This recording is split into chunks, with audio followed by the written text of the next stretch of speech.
By far the best matchup of the weekend. Two top 15 teams, huge game, neutral site in Atlanta. I don't think that's neutral. Like if you've watched Georgia, Georgia, like Oregon in that stadium, a lot of Georgia. Every year in the SEC championship game, a lot of Georgia. Obviously, so many Georgia fans here. Clemson not far down the road.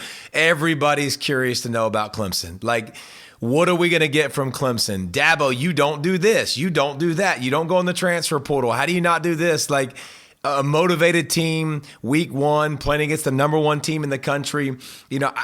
Does Clemson get back to some of their roots? Can they get back to playing really good offensive football? Because the best Clemson version we've seen is Taj Boyd running the football, Trevor Lawrence running the football, Deshaun Watson running the football. If they're going to beat Georgia, they got to run the football from the quarterback spot. Like, you have to have that element. They're not good enough everywhere else to line up and not be able to do that. Cade Klubnik's going to have to run the football 10 to 15 times. They're going to have to use tempo. Like, they're going to have to play great defense, which I think they can. Clemson's got some defensive linemen. Georgia breaking in some new offensive linemen. Clemson's got some defensive linemen that are grown men that will challenge you. The best side of their football is going to be their defense. But Cade Klubnik, does he continue to develop? I think guys to look for, Antonio Williams, number 0, heavily recruited kid a year ago. Like you saw him year one. He's got some flashes of speed, quickness. Like, he's a guy that has to play great. They need that outside perimeter threat. And then Jake Brenningstool, he's a tight end, number 9,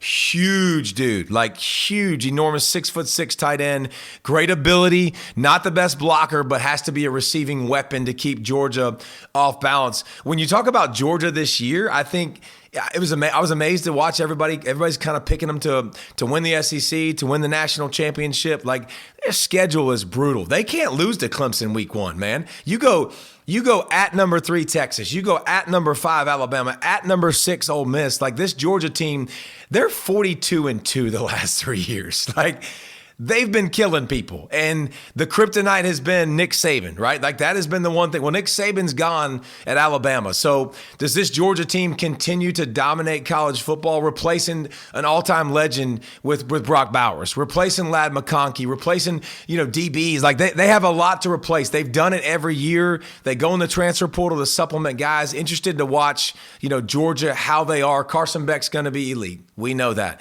Does the offensive line stay physical? Do they finally find a back, I think? Another running back, I think, for them, Nate Frazier. There's a young kid, number 3. You go to practice, went to practice a couple weeks ago to watch. He stuck out. Like, small. He's from California, number 3.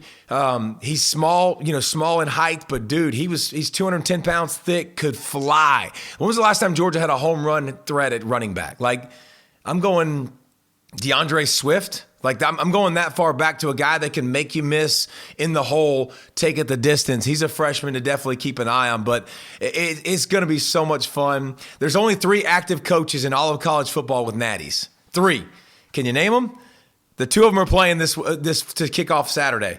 You got Dabo Swinney, who's got 2. You got Kirby Smart, who's got 2. Mac Brown's the 3rd. I'm not saying anybody's going to expect anything from North Carolina, Mac Brown, but a big showdown in Atlanta, top 15 matchup with 2 coaches that have won 2 national championships. A couple years ago, we saw this matchup. We saw Georgia versus Clemson, the first national championship run Georgia had, and it was a great game. DJU, ironically, was there playing quarterback.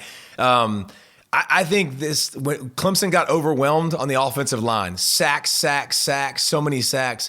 I think the same thing in this game. Like, I don't think they're good enough to hold up in the trenches. I don't think they're physical enough to move Georgia around. Like, Georgia's made a living off being a bully. And so I think that's the part of the game that's probably going to be decided. And I think on the other side, the reason I think Georgia's going to win is I think Georgia has the ability to run the football, but also have balance. I think they don't have to run the football consistently. Carson Beck can spit the ball in the perimeter. Oscar Delp will step in for Brock Bowers, have a great season. A bunch of receivers you're going to find, you're going to know more, like Dom Lovett, who transferred a year ago. Like, you're going to figure out he's going to be a bigger part of this offense. Arian Smith will be a bigger part of this offense, making plays, over the top. I think Georgia's too much of a complete team, and I think they will overwhelm Clemson.